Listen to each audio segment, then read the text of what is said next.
함께 주님 찬양하겠습니다. 찬송가 213장 하심으로 주님께 나아갑니다.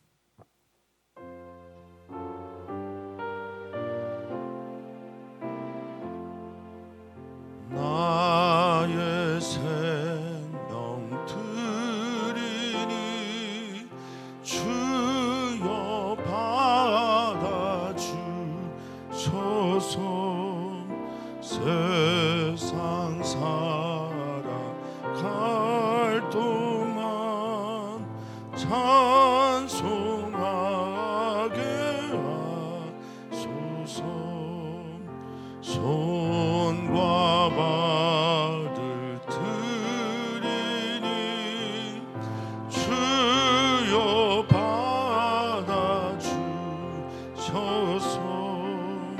주의 이름 위하여 민첩하게 하소서. 나의 음성 들으니 주여 받아주셔서. 주의 진리 말씀만 전파하게 하소서.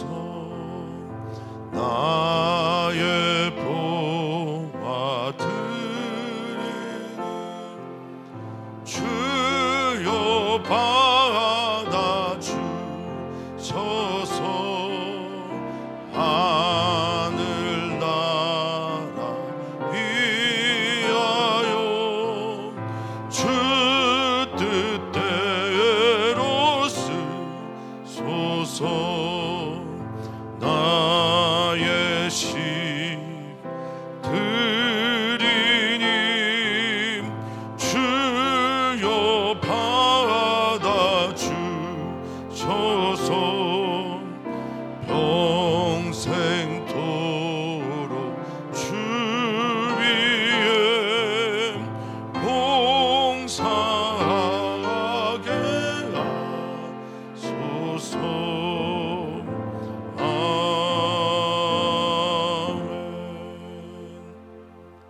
아멘. 아멘.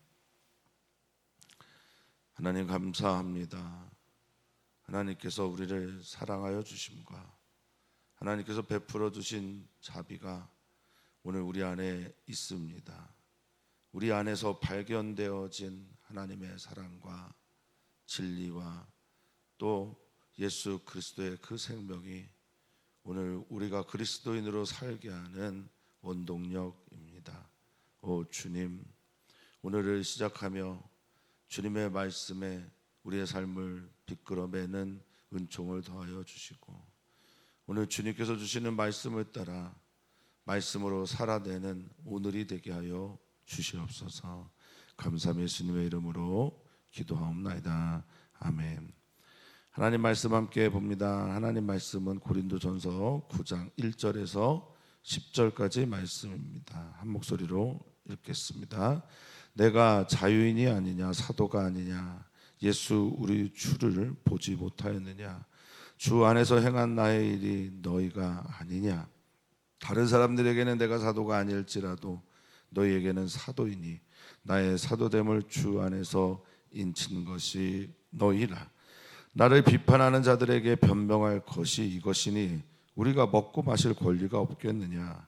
우리가 다른 사도들과 주의 형제들과 게바와 같이 믿음에 자매된 아내를 데리고 다닐 권리가 없겠느냐. 어찌 나와 바나바만 일하지 아니할 권리가 없겠느냐. 누가 자기 비용으로 군복무를 하겠느냐. 누가 포도를 심고 그 열매를 먹지 않겠느냐. 누가 양떼를 기르고 그 양떼의 젖을 먹지 않겠느냐. 내가 사람의 예대로 이것을 말하느냐. 율법도 이것을 말하지 아니하느냐. 모세 율법에 곡식을 밟아 떠는 소에게 망을 씌우지 말라 기록하였으니 하나님께서 어찌 소들을 위하여 염려하심이냐. 오로지 우리를 위하여 말씀하심이 아니냐. 과연 우리를 위하여 기록된 것이니 밭 가는 자는 소망을 가지고 갈며 곡식 떠는 자는 함께 얻을 소망을 가지고 떠는 것이라. 아멘. 아멘. 아멘. 계속해서 우리가 고린도 전서의 말씀을 묵상하고 있는데, 고린도 전서는 고린도 교회에 생겨난 문제들에 대해서 바울 사도가 답을 하는 형식으로 그렇게 기록되어 있다 말씀을 드렸고, 우리가 읽지는 않았으나 고린도 교회의 여러 가지 문제들 안에는 자신의 일상을 건드리는 그런 문제들도 많이 있고, 그리고 교회 안에서 이루어지는 문제들도 있습니다.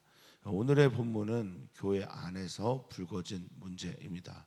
교회 안에서만 문제될 수 있는 것이라는 거죠. 뭐 소송의 문제라든지 우상 숭배에 대한 문제라든지, 그리고 우상 숭배 때 먹었던, 나는 우상 숭배를 하지 않지만 우상 숭배를 할 때 먹었던 그 음식들을 시장에서 사서 먹는 것이 옳은지에 대한 여러 가지 일상에 대한 문제가 아니라, 오늘은 바울의 사도권에 대한 문제가 제기되었고, 그것에 대한 바울의 답이라고 할 수 있겠습니다.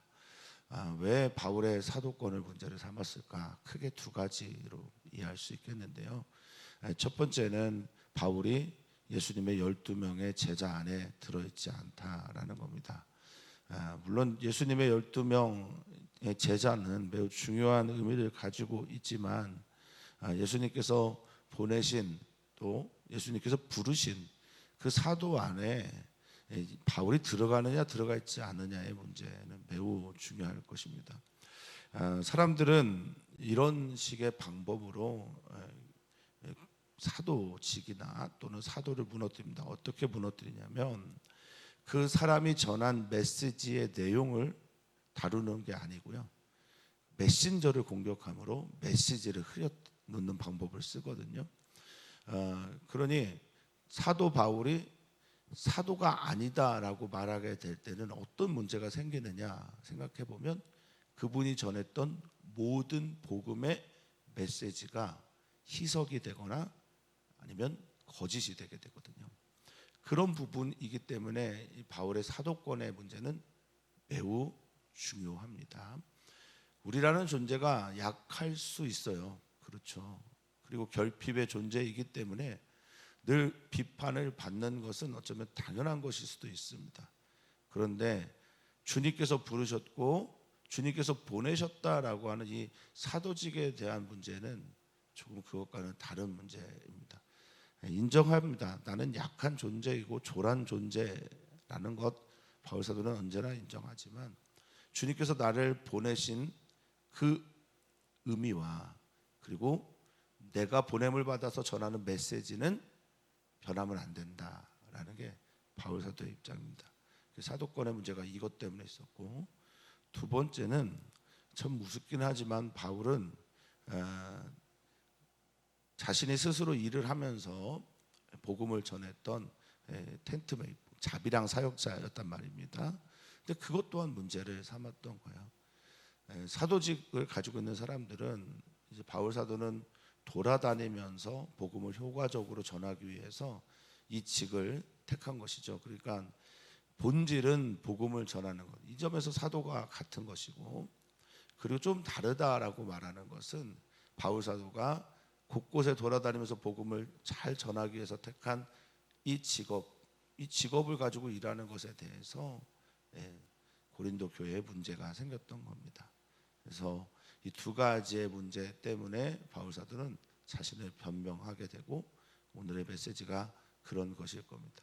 오늘 메시지를 통해서 우리는 누구인가, 나의 그리스도인 됨이 하나님의 말씀을 따라 살아가는 그 지향을 향해 나아가는 것이어야 하는데, 그 지향을 잃지 않으면서 동시에 내가 복음을 전하는 이 메시지는 나의 어떠함 때문에 희석되거나 사라지지 않는 그런 마음, 오늘 우리 사랑하는 성도님들이 가지기를 주님의 이름으로 부탁을 드리겠습니다.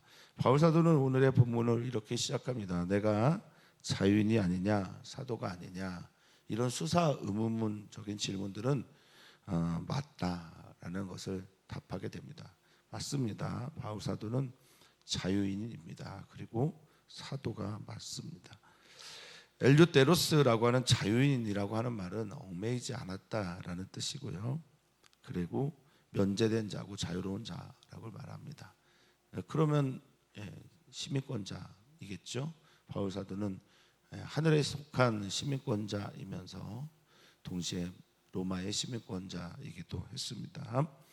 그리고 사도냐 사도가 아니냐, 난 사도가 맞다라고 강하게 말하면서 사도들의 특징이 뭐냐라고 할 때 그 첫 번째 특징은 바로 예수님과 함께 생활했다라는 것일 텐데, 우리 주 예수 그리스도를 내가 보았다라고 말합니다. 물론 육안으로 육체로 오신 예수 그리스도를 사도 바울이 만나서 사도가 된 것은 아닙니다. 만약에 바울 사도가 이렇게 강하게 주장하지 않았다면 이후에 다른 종류의 사도는 생겨나지 않았을 수도 있어요. 그러니까 예수님을 직접 보지 못했던 많은 사도들이 그 후에도 생겨나게 되잖아요. 목회자도 생겨나게 되고, 그런 사람들의 모든 종류의 변명을 어쩌면 사도 바울이 하고 있는지도 모르겠습니다. 오직 예수님을 나의 눈으로 본 12명만이 사도였다고 한다면 교회는 그 시대에서 끝났을 것입니다. 어쨌든 바울 사도는 여기서 말합니다. 나도 예수 그리스도를 보았다라고 말하는데요. 여기 보다라고 하는 헬라어가 호라오입니다. 이게 직접적으로 눈으로 보았다라는 뜻보다는 경험하다, 경험을 통해서 알게 되었다, 나의 경험을 통해서 보게 되었다라는 뜻을 가지고 있습니다. 그래서 나는 예수 그리스도를 만났고 그분을 경험했다. 그리고 내가 사도냐 아니냐라고 하는 것은 바로 너희를 통해서다. 내가 주님 안에서 행했던 나의 이 모든 것들, 교회를 개척하고 교회를 세워나가고, 그리고 너희가 스스로 교회가 된 이 모든 것들이 바로 내가 사도인 증거다라고 말을 합니다. 이어서 그는 말합니다. 2절에 다른 사람들에게는 내가 사도가 아닐 수도 있을 수도 있겠다. 그러나 너희는 분명히 알았으면 좋겠다. 너희에게만큼은 나는 사도다.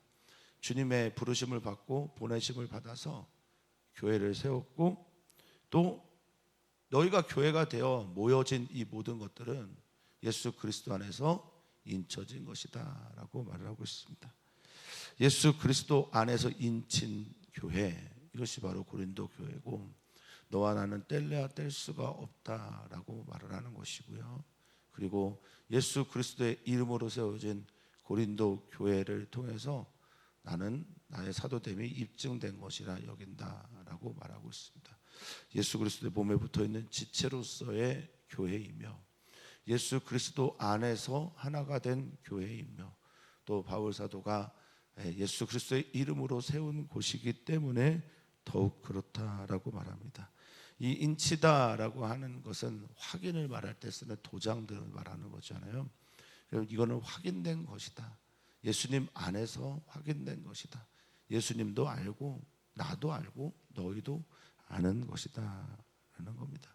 그럼에도 불구하고 바울 사도는 지금 떠나 있기에, 그 바울 사도가 떠난 이후에 들어온 유대인 공동체에 있는, 여기는 이제 유대인 공동체라 하면 유대인 그리스도인들입니다. 유대인 그리스도인들이 들어온 그 고린도 지역에서 바로 문제가 생겼던 거죠. 그래서 바울 사도는 비판을 받습니다. 비난을 받는다라고까지는 할 수 없겠으나 그들은 비판을 합니다. 그래서 비판의 근거가 제가 말씀드린 크게 두 가지 정도라고 할 수 있는데, 바울 사도가 일하는 거 보면 그는 사도가 아니다, 이렇게 말을 했던 것입니다. 그러니까 나를 비판하는 비판의 근거 두 가지, 아까 말씀드렸던 그것으로 비판하는데 나는 이제 너에게 변명하겠다라고 말을 하는데요.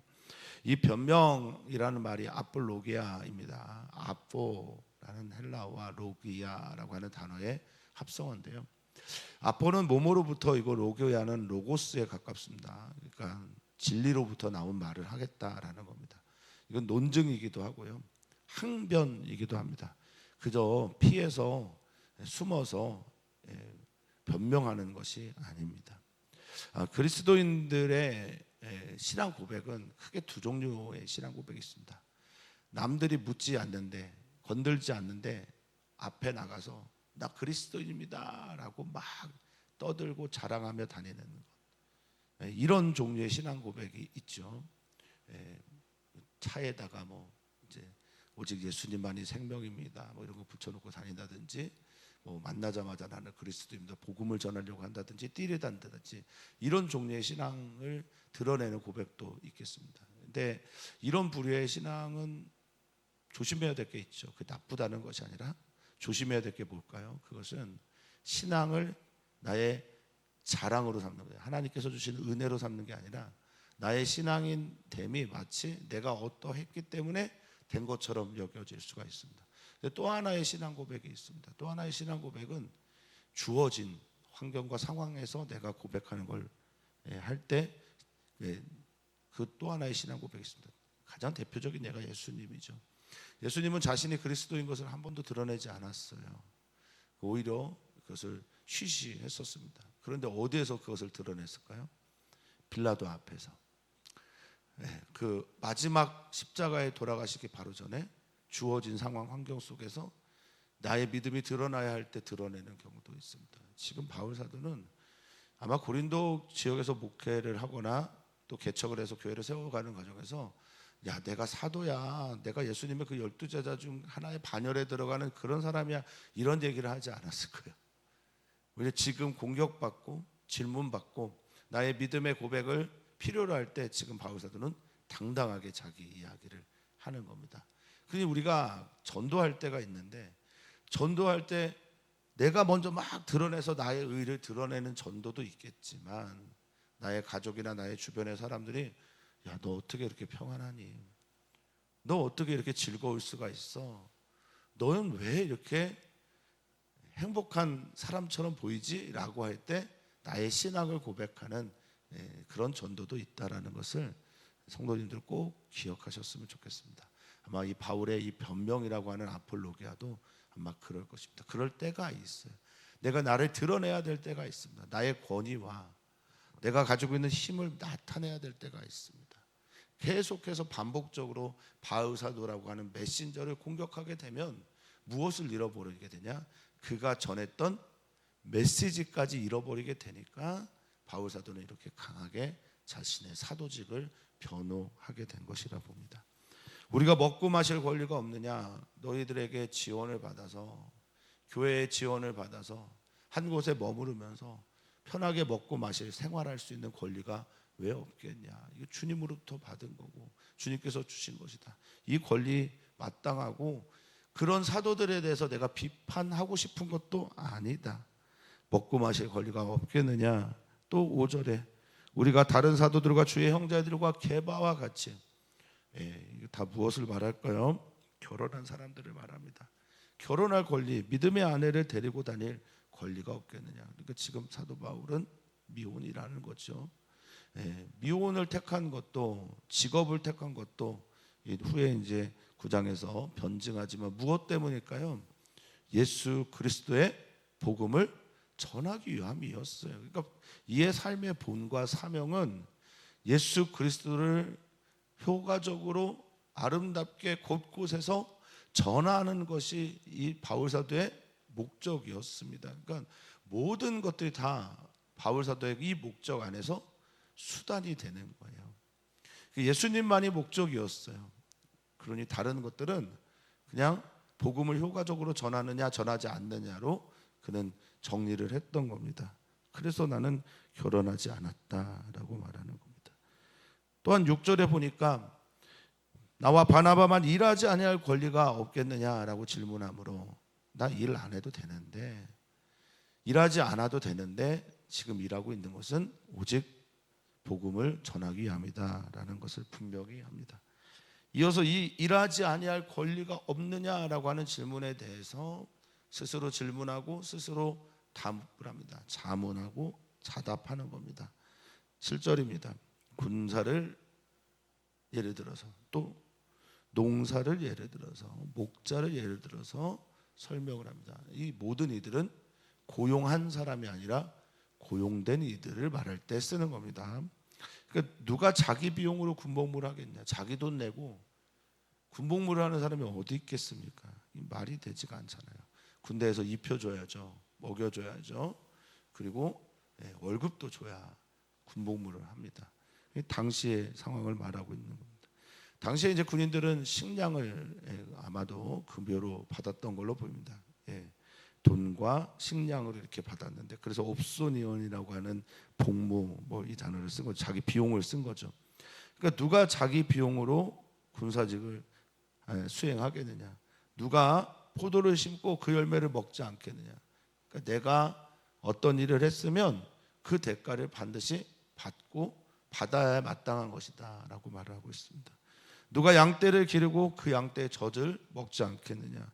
당연한 것을 말합니다. 나는 군사로서 또 농부로서 그리고 목자들이 하는 예를 너희들에게 들려준다. 나도 당연히 그런 권리가 있지 않겠냐?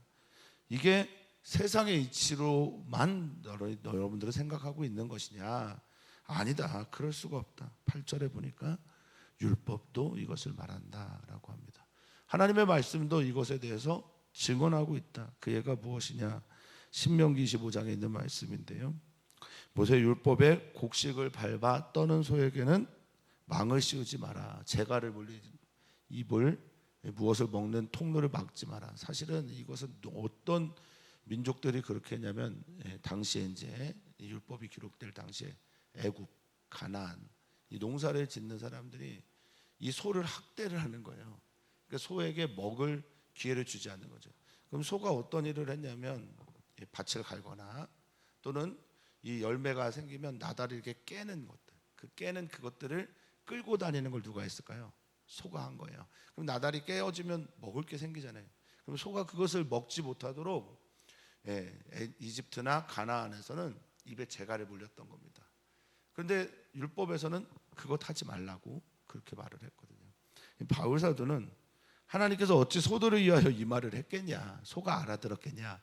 소가 무슨 노조를 만들어서 파업을 하겠느냐? 투쟁을 하냐? 그들은 이제 본능에 의해서 살아가지 않겠냐?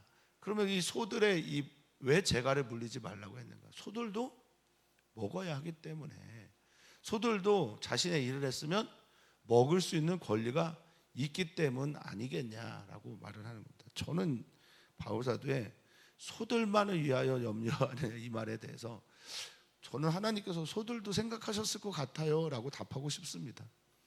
하나님의 생명이고 소중한 존재들이잖아요. 그러니까 소들을 위하여서도 이 말씀을 하셨을 가능성이 저는 있다. 그러니까 우리는 하나님의 자녀로, 하나님의 형상으로 이 세상을 하나님의 방법으로 잘 다스려야 되는 존재들이 그리스도인이고 하나님의 사람이고 왕같은 제사장이라 저는 믿습니다. 이 말씀에 대해서 소들을 위하여 염려하고 생각하신 것도 맞다고 저는 보지만, 보다 더 본질적인 건 율법은 사람이 쓴 거고, 그렇죠? 그리고 사람이 이해하도록 들려준 말씀이잖아요. 그러니까 이 말씀을 통해서 우리가 깨달아야 할 것이 있다라고 말씀을 하시는 거라 봅니다. 여기 이제 염려하다라는 말이 멜로인데요. 멜로라고 하는 헬라어를 썼는데, 이 멜로는 관심이 있다, 걱정하다, 또는 관계하다, 상관하다 이런 뜻이거든요. 그러니까 하나님의 말씀이 소와 관계 있는 게 아니고 사람들과 관계가 있는 말씀이다라는 것을 바울 사도는 지금 말하고 있는 거예요. 그러니까 우리가 들어야 될 말씀이라는 겁니다. 그래서 우리가 소들에 대해서도 잘 해야 되는 것이고, 또 소들의 이야기를 통해서 우리들의 모습, 이야기를 발견할 수 있어야 된다라는 겁니다. 우리가 고린도 전서를 통해 고린도 교회 이야기를 하고 있지만, 고린도 교회만의 이야기로 오늘의 이야기를 받아들인다면 오늘 새벽 예배를 이곳 또 우리가 온라인을 통해서 들을 이유가 없는 것이죠. 오늘 우리에게 주시는 말씀이 무엇인가를 발견할 수 있어야 한단 말입니다. 10절, 오로지 우리를 위하여 말씀하신 것이다. 그래서 이렇게 결론을 내리는 거죠. 사랑하는 성도님들이 예배를 할 때마다 은혜 받기를 진심으로 바랍니다. 그런데 이 은혜를 받을 때 일어나는 현상이 있어요. 그게 뭡니까? 그것은 오늘 주님이 나를 위하여 말씀하시는구나. 오늘의 찬양은 나를 위한 찬양 같아.